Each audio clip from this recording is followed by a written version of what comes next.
partiu com seus discípulos para os povoados de Cesareia de Filipe.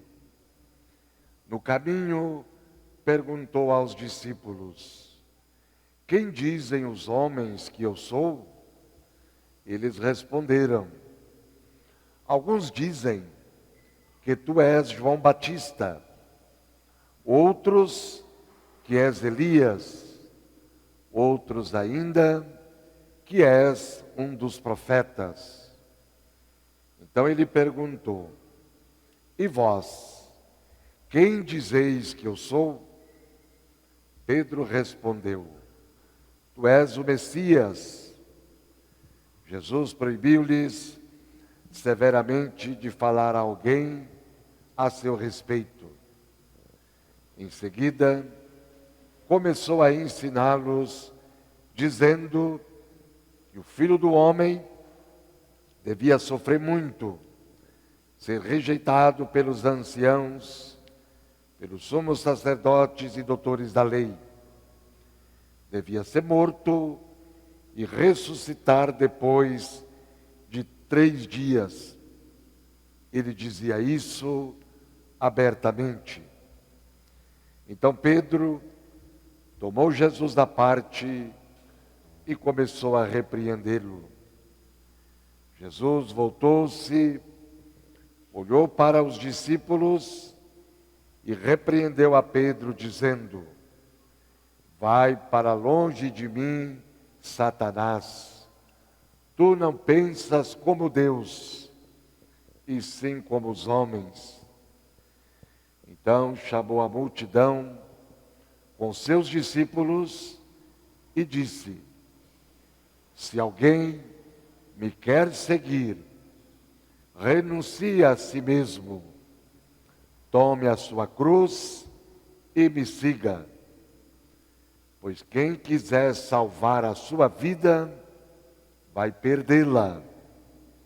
Mas quem perder a sua vida, por causa de mim e do Evangelho, vai salvá-la. Palavra da salvação. Glória a vós, Senhor. O Evangelho da celebração deste domingo, o Evangelho, Jesus questiona seus discípulos sobre sua identidade. E Pedro, representando a comunidade, o grupo dos discípulos, fala da divindade de seu mestre. Jesus faz uma espécie de consulta a respeito da sua própria imagem, não interessado em fama, mas somente para saber se estava sendo compreendido juntamente com a sua mensagem. Então não era preocupação com sua imagem pessoal, mas com a eficácia do anúncio na comunidade.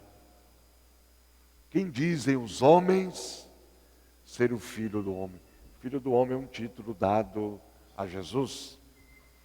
A resposta dos discípulos à pergunta de Jesus revela a falta de clareza que se tinha a respeito da sua identidade. E ao mesmo tempo, a boa reputação da qual Jesus já possuía entre o povo. Certamente o povo simples, com quem ele interagia e por quem mais lutava. Sem dúvidas, Jesus estava bem conceituado pelo povo, pois era reconhecido como um grande profeta. Profeta Elias, João Batista, Jeremias, quer dizer, foram grandes profetas do Antigo Testamento, grandes homens que ajudaram o povo a caminhar na esperança, que se colocaram do lado daqueles que eram injustiçados, enfim. Mas Jesus é mais do que um profeta. Jesus é o libertador, é o salvador, é o Filho de Deus, feito homem. A pergunta sobre o que as outras pessoas diziam a seu respeito foi apenas um pretexto.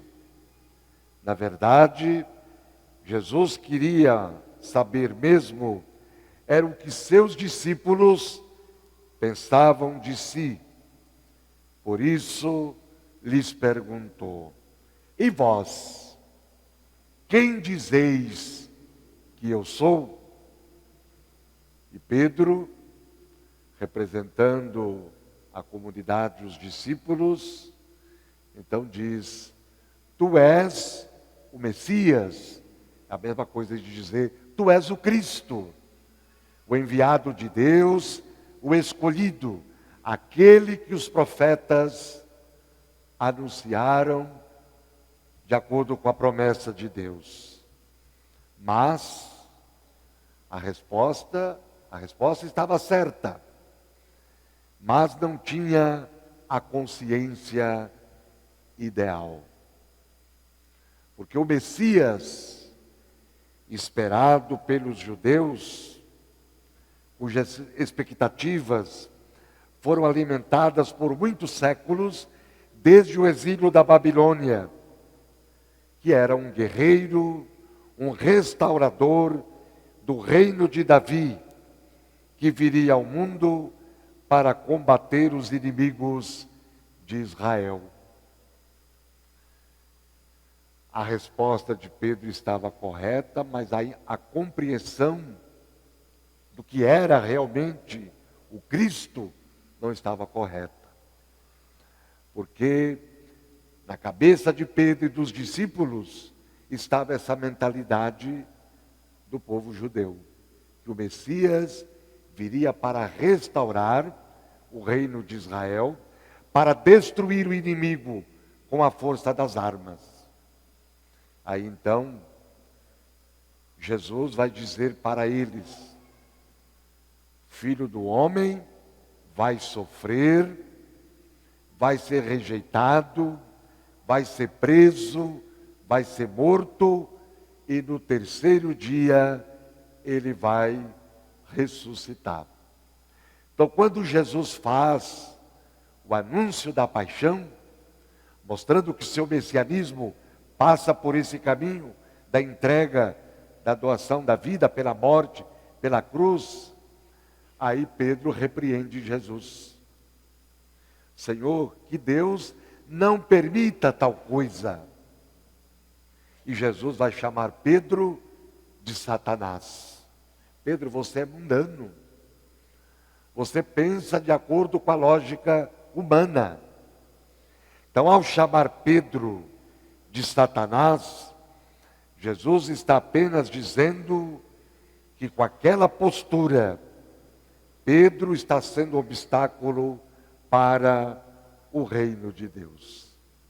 Aí a gente pode pensar assim, então, Jesus sabia de tudo que ia acontecer com ele, já estava escrito que ele iria morrer daquele jeito? Não.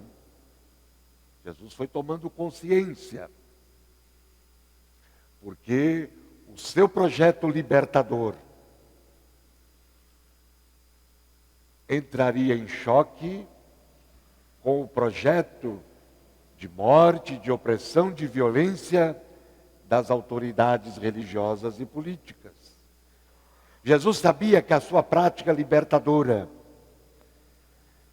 que o se colocar do lado daqueles que o sistema religioso e político da sua época discriminava e excluía, ele sabia que eles iriam realmente matá-lo, como mataram todos os profetas, e com ele não seria diferente. As palavras de Jesus, o anúncio do reino, o estar do lado dos excluídos, dos pobres, incomodava o outro lado. poder religioso e político. Por isso então que ele vai dizer, eles vão me matar, mas não vão vencer. O projeto do Pai, o projeto do Reino Novo, de libertação, de salvação, de vida plena, esse projeto vai vencer. Eles não terão a última palavra. Por isso que ele anuncia a ressurreição. E ao terceiro dia, eu vou ressuscitar.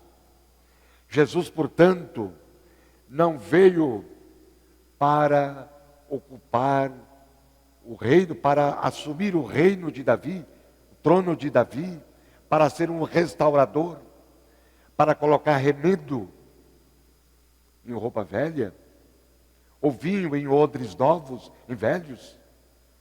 Mas ele veio para instaurar o reino novo, para implantar o reino de Deus como realidade universal. Diante do equívoco dos discípulos, representado por Pedro, Jesus inaugura uma nova etapa da sua catequese, buscando revelar a sua verdadeira identidade de Messias, de Cristo. Ele proíbe os discípulos de falar quem ele era, para evitar as incompreensões e as distorções a respeito da sua identidade.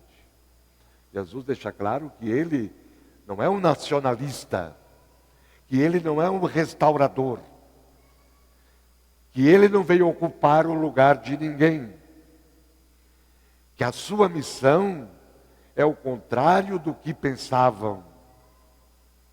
Então ele explica aos discípulos que o seu messianismo não passa por triunfos políticos ou militares, mas pela cruz e pelo dom da vida. Jesus convida os seus discípulos a seguir o mesmo caminho dele.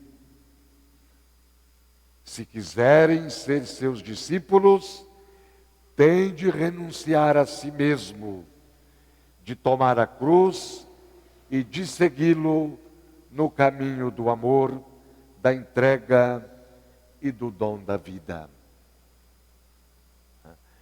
Jesus então convida a renúncia, a cruz, ao discipulado comprometido com ele.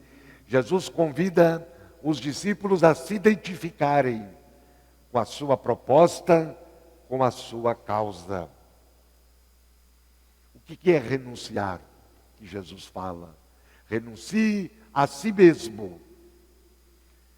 Não é somente renunciar o pecado, mas às vezes é renunciar coisas que em si são até boas, mas que podem ser obstáculos para a vivência do Evangelho, mas que podem ser obstáculos para seguirmos, para o seguirmos. Então a renúncia do egoísmo, da autossuficiência. O discípulo de Jesus, o cristão, não pode viver fechado em si próprio, prisioneiro de seus interesses e critérios pessoais.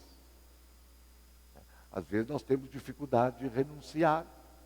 Às vezes renunciar o nosso tempo, renunciar nosso conforto, nossa zona de conforto, nossas comodidades.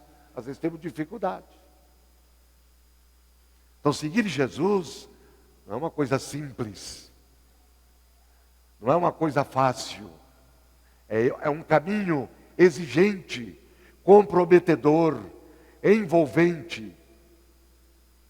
E a cruz, tomar a sua cruz de cada dia. A cruz é a fidelidade, é assumir o compromisso de ir até o fim, na vivência da fé, na vivência do Evangelho, até as últimas consequências. não existe vida cristã sem cruz. Não existe casamento sem cruz. Não existe vida de padre sem cruz. A cruz faz parte. Quando Jesus fala da cruz, Ele não está falando a gente se resignar diante do sofrimento, diante das dificuldades. Não é isso, mas é a fidelidade, é a perseverança, é o amor vivido até o extremo, é o amor vivido até as últimas consequências. Isso, carregar a cruz, é não usar a bacia de Pilatos, a covardia, a omissão. Assumir a cruz é usar a bacia de Jesus, o lava-pés, o serviço. É compreender que a vida só tem sentido se ela é vivida na doação por amor.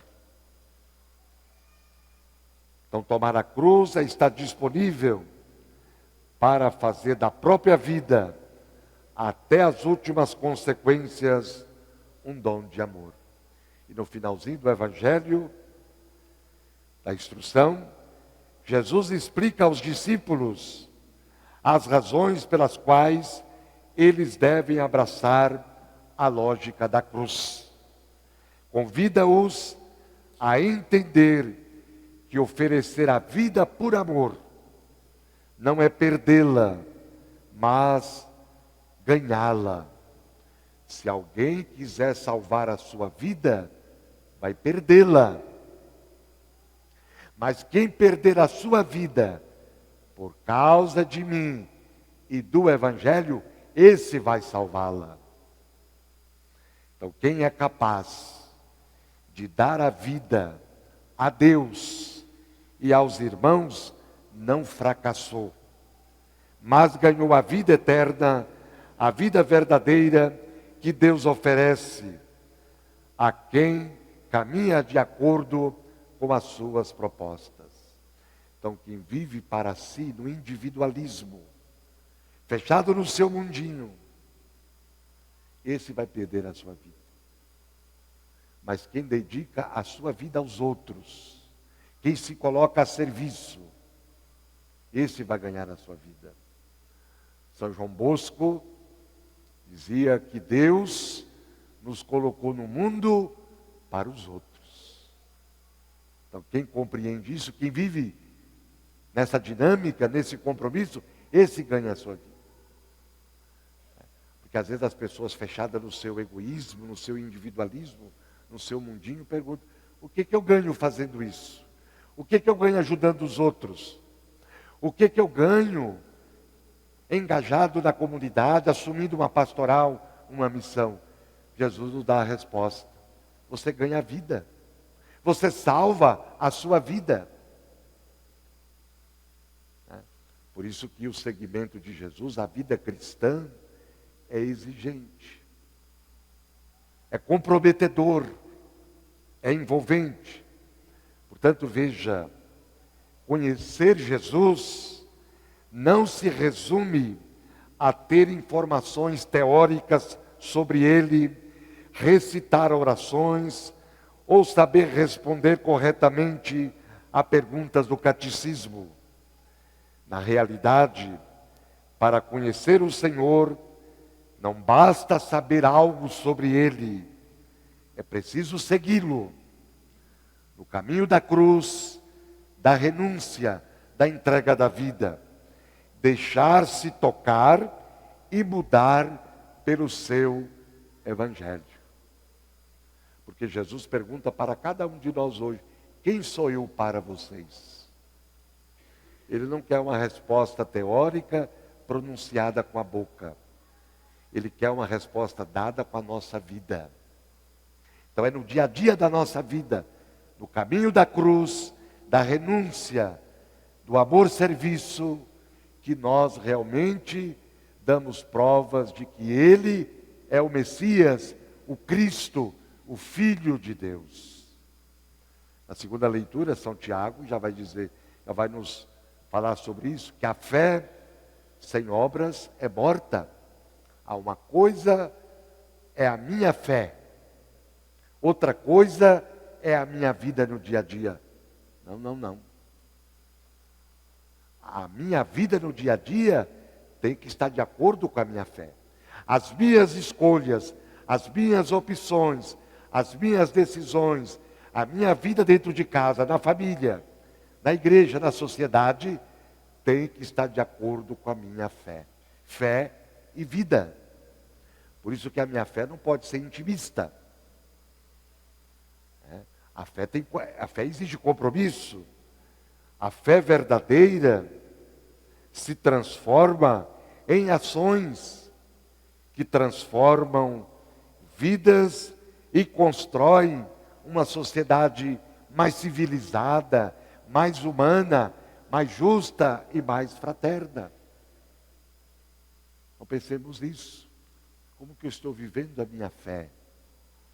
É uma fé intimista, é eu e Deus? Ou é uma fé dinâmica que se abre para o outro, para a comunidade, para as necessidades, o sofrimento dos outros? Pensemos nisso. Então, o Evangelho de hoje nos fala da cruz. Ontem nós celebramos a festa da exaltação da Santa Cruz. E alguém poderia perguntar, mas como a igreja exalta aquilo que era um instrumento de morte?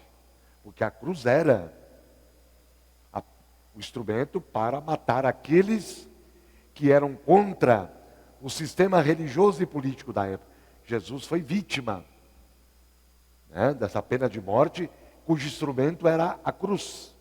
Como hoje se tem a cadeira elétrica, Nosso Papa está pedindo que se acabe com a pena de morte, porque não se resolve. Mas o que nós exaltamos não é a cruz como instrumento de morte, mas o que se realiza na cruz. É isso que nós exaltamos. É o Cristo que dá a sua vida na cruz por amor a nós. É o Cristo que morre na cruz para nos salvar. Agora eu convido todos a ficarem de pé. Vamos, no instante de silêncio, contemplar a cruz, o crucificado. A partir da cruz, aprendemos o amor. A cruz nos ensina o que é o amor. Então vamos ficar um instante de silêncio, contemplando a cruz, o crucificado.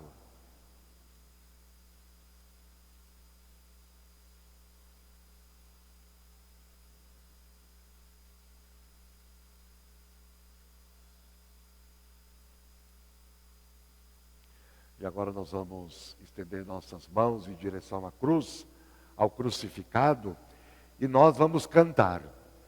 Vitória, Tu reinarás,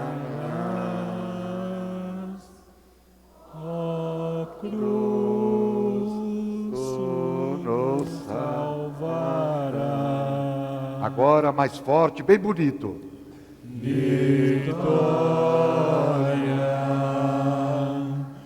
Tu reinarás, ó cruz, Tu nos salvarás.